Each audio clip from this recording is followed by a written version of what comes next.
It is time for a new episode of Get Your Hands Dirty. So join us as we fire up these engines.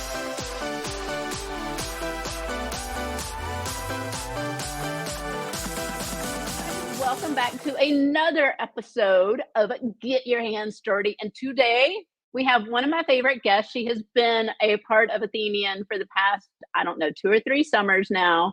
And she is one of those that all of you who are looking at space and aviation and flying, you want to hear her story because it's so much fun.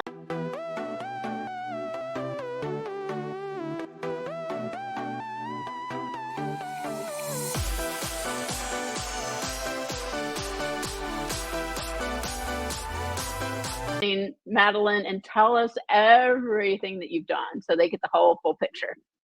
Sure. Yeah, totally. So my flying career, I started flying when I was 16, when I was in high school. I went to college and got an engineering degree while I was also doing my advanced flight training. So I got through pretty much everything through my multi-commercial while I was in college. Now, when I graduated from college, I was a human factors engineer. So I worked for an avionics manufacturer as an aviation systems and human factors engineer. And so I did that, but I also wanted to fly. So I became a flight instructor. So I flew, and I flew as a flight instructor, and I was also working as an engineer. But I got kind of tired of pretending, if you will, to be a jet pilot behind the scenes working on these avionics. So I became a jet pilot. I left engineering and became a single engine ferry pilot first. And then I transitioned into a fixed wing air ambulance pilot.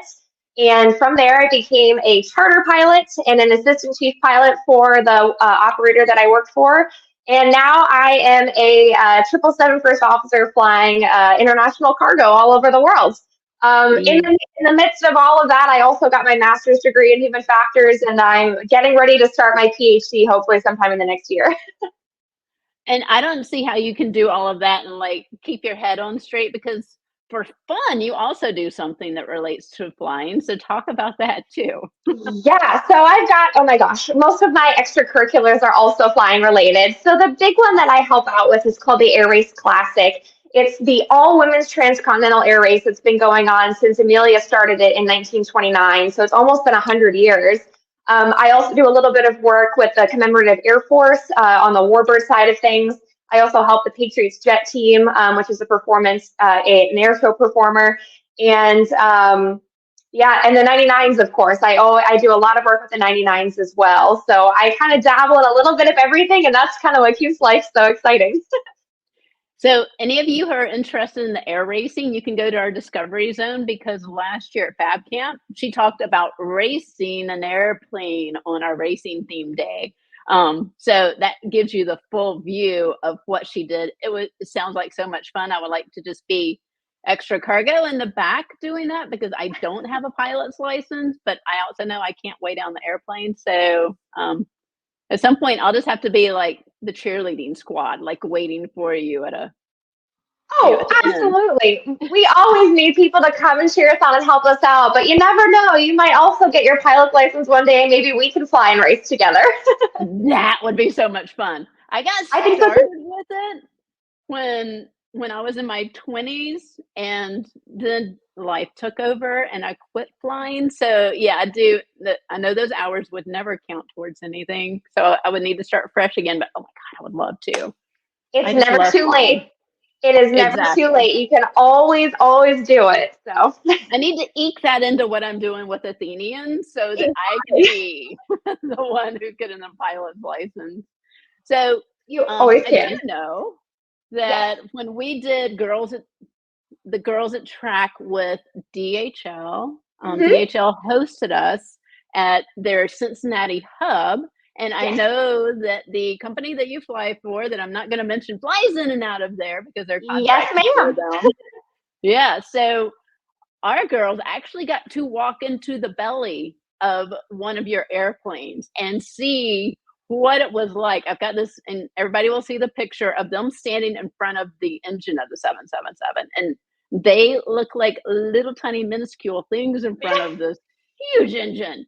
And the crazy thing to me is that DHL is the official transporter of F1, I believe it is, hauling their teams around the world. So they're putting all kinds of cargo into the belly of this airplane. Oh, yeah. I mean, when you think about the size of a 777, so everybody's really familiar with Southwest and the 737. That's a very common airplane people know. But the fuselage of a Southwest 737 fits within the engine of my 777. And that's just a size comparison there. I did the math. I used to fly Citation 10s, and the size difference between a Citation 10 and a 777, the 777 is 21.2 times the size of a Citation 10. It's, Wow. I think the 777-300s, the new cargo conversion freighter that a company out in Israel is working on, is the largest twin engine airplane in the world. We call it the Big Twin. So there's a lot of cargo that can fit in a 777, and that's why it's one of the most popular cargo aircraft out there, is because of how much it can carry and how reliable the airplane is as well. Yeah.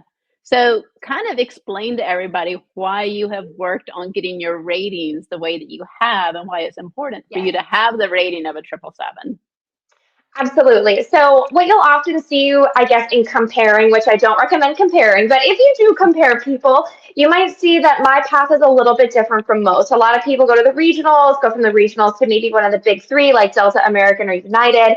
But for me in particular, I got started in jets because, well, it was the middle of COVID and I needed to figure out how I was going to get into the professional flying world. But as I became more and more familiar with the opportunities that were available to pilots in various aspects of the aviation industry, I found a little niche that I was really interested in. And NASA actually has a huge flight department, a huge research team flying quite an array of different aircraft, everything from Cirruses up to, well, up until last year, the 747 SP model. So for me, when I found out last year during the Women in Aviation conference, I talked with NASA and I was like, okay, what do I got to do to try to do this? I mean, this is so cool. It combines my passion for engineering and science with also flying. And I was like, what do I do? And the ladies there were awesome. They were like, well, we just bought a 777. I was like, sold. What do I got to do to be able to fly it? And they encouraged me to grow the diversity of my flying experience and my flying background, and also build some of that 777 time. So almost right away, I started looking for opportunities. And there are a lot of different airlines that do fly the 777. United, for example, flies the 777. But for me, I really wanted to make sure that that was the airplane that I got. And the company that I fly for now was really gracious and offered me that right out of the gate during the interviewing process. So now I'm here flying the 777, slowly building my time in it with the hopes of becoming a NASA pilot one day. And even more encouraging is the fact that the astronaut candidate application just opened about a week ago. And I'm looking at it and I'm making sure everything, all my ducks are in a row, and maybe even might submit an application for that too. Oh, that would be fantastic. I didn't even know you were going to go that route. Yes.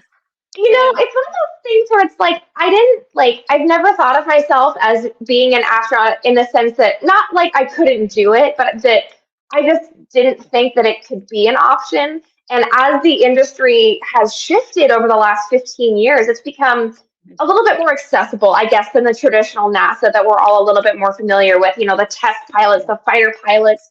And of course, they are extremely qualified for that position, but there seems to be a much more, you know, a bigger drive for science from a, you know, non-fighter pilot perspective, and a lot having to do with human performance, which I have a background in as well. So you know what, I'm just going to give it a shot. And the worst thing that they'll tell me is no. And I would much rather go through my life having a lot of people tell me no than not trying at all. So.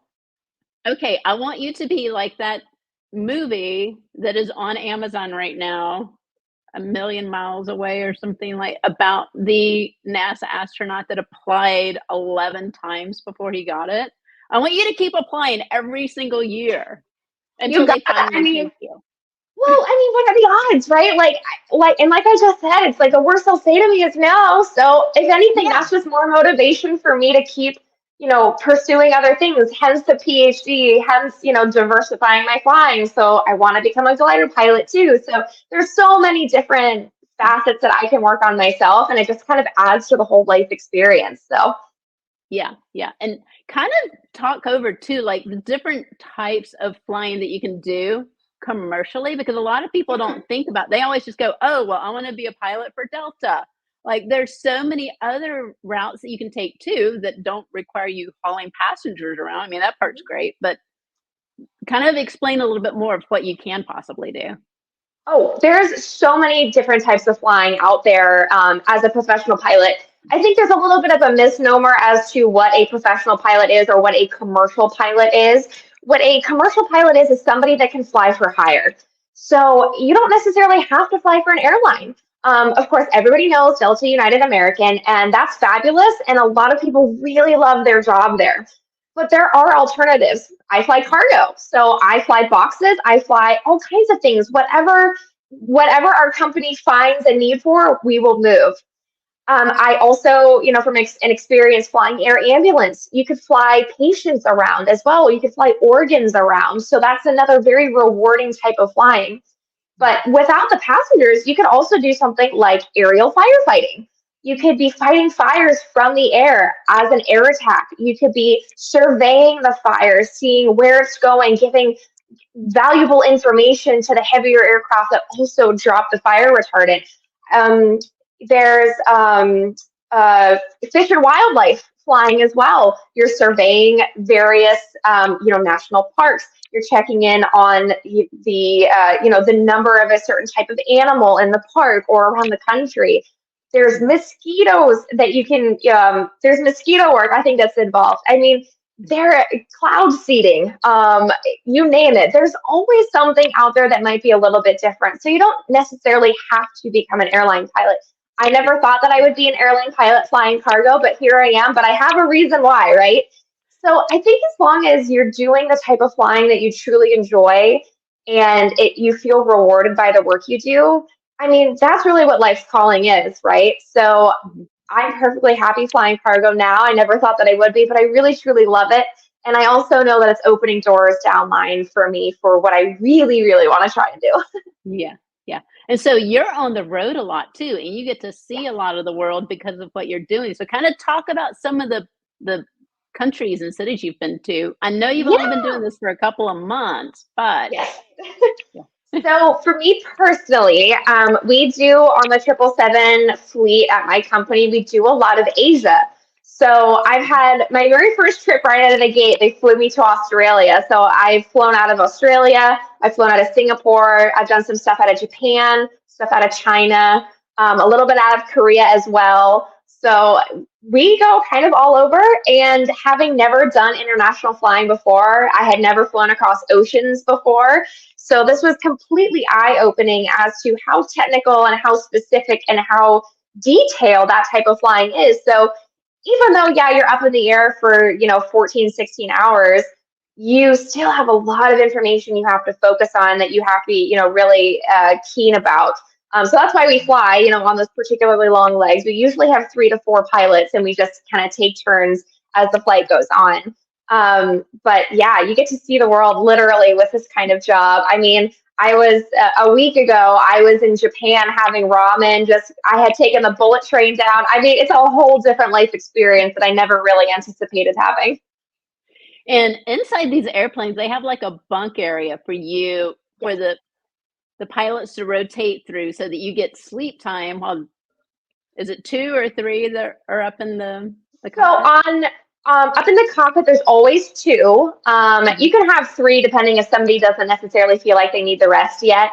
But we have in the 777 specifically that I fly, the 777F, we have 2 bunks.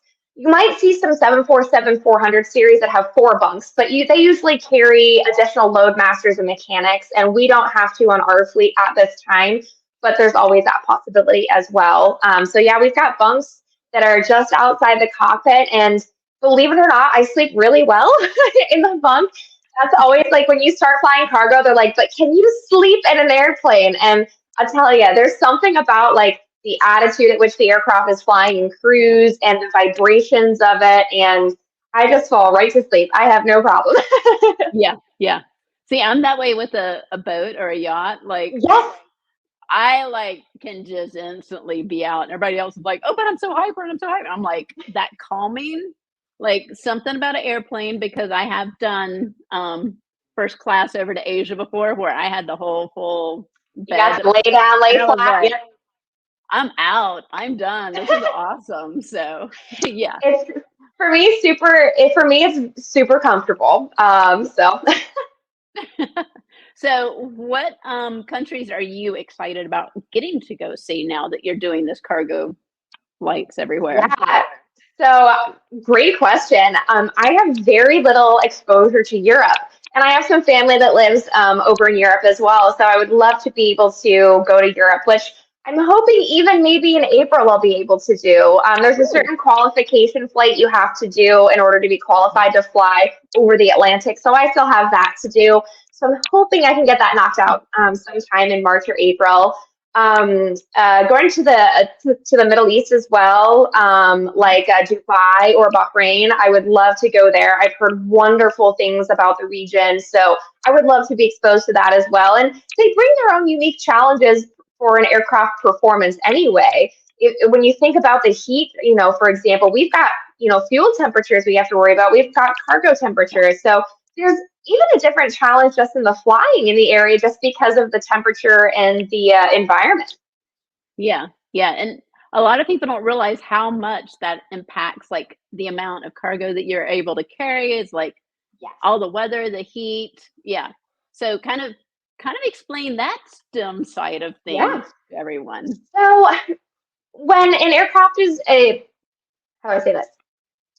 When you're dealing with a lot of heat, obviously the hot air is less dense. Mhm. Less dense air going through the engines, especially as big as we need on the 777, you get less performance out of the engine because you don't have as much air going through it.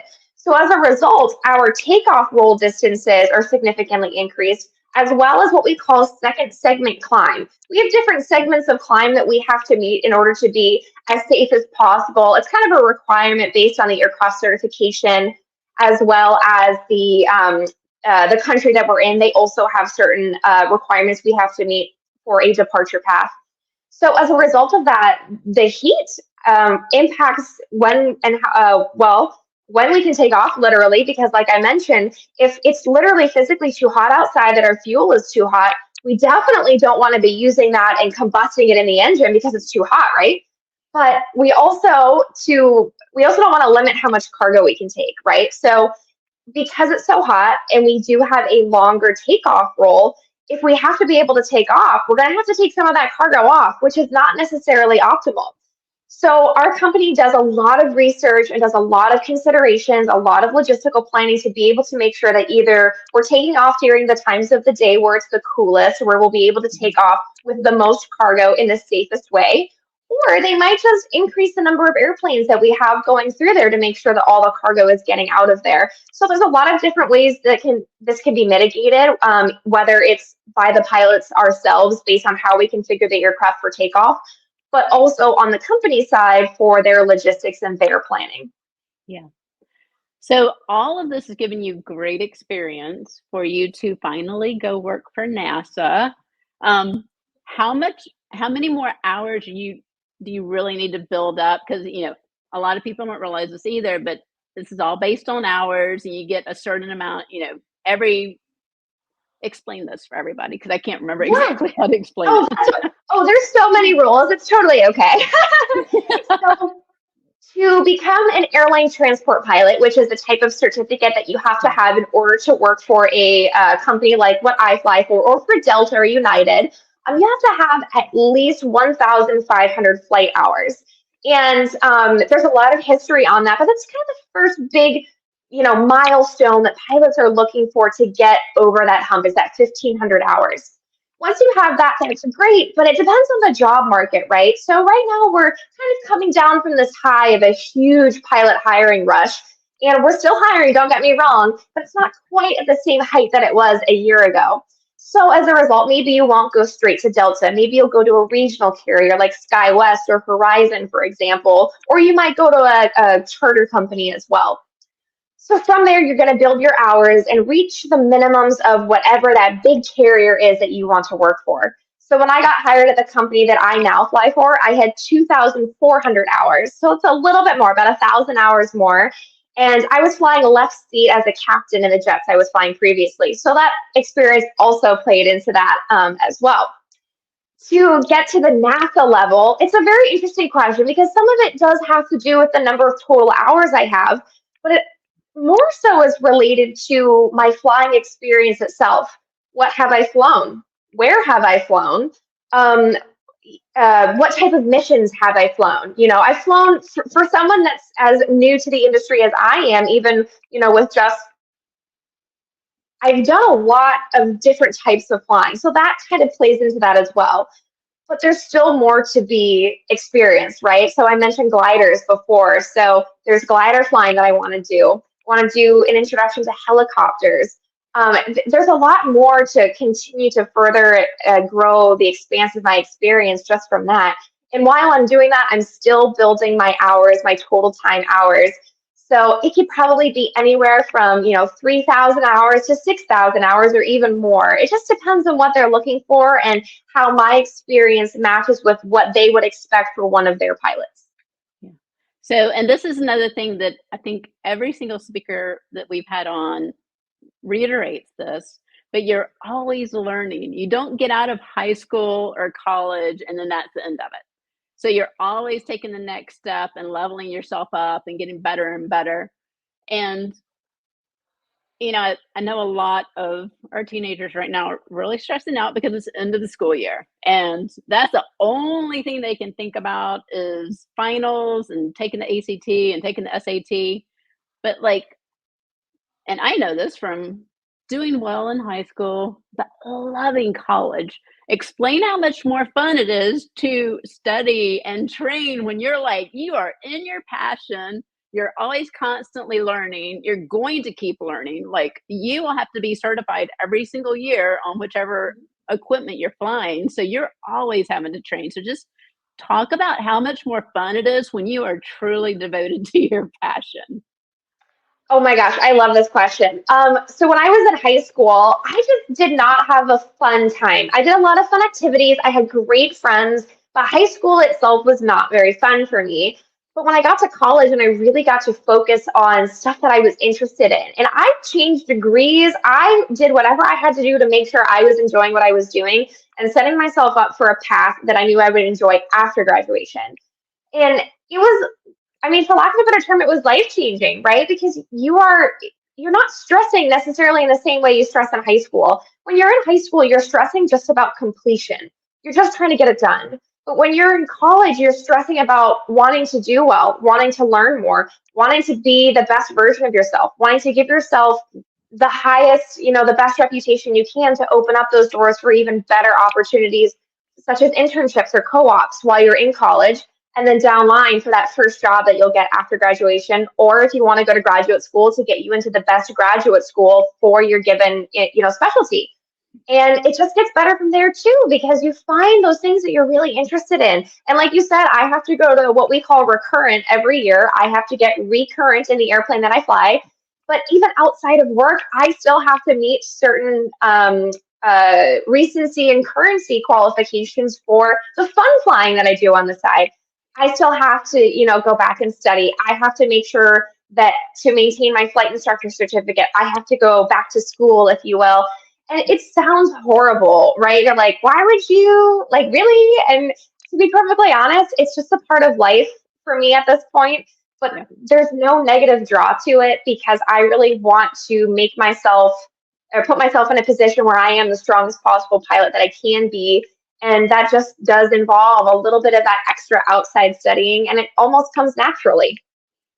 Absolutely. And I think that is the best place to bring this podcast to an end because we're going to have a lot of Athenians that go, now I get why I'm working so hard in high school. Yep. So thank you so much, Madeline, for coming on and talking to our Athenians again. They absolutely love you. And we just love watching how you keep leveling up every single year or every couple of months. It just amazes me. Well, thank you so much for having me. I always love coming on here and just sharing my story, my experiences. I feel like that's the best way to learn about what's out there and what you can do with your life, and the upcoming, post graduation life that the Athenians have coming for them. So there's only, the sky's not the limit. So, they'll figure out exactly what they want to do and they'll be the best at it.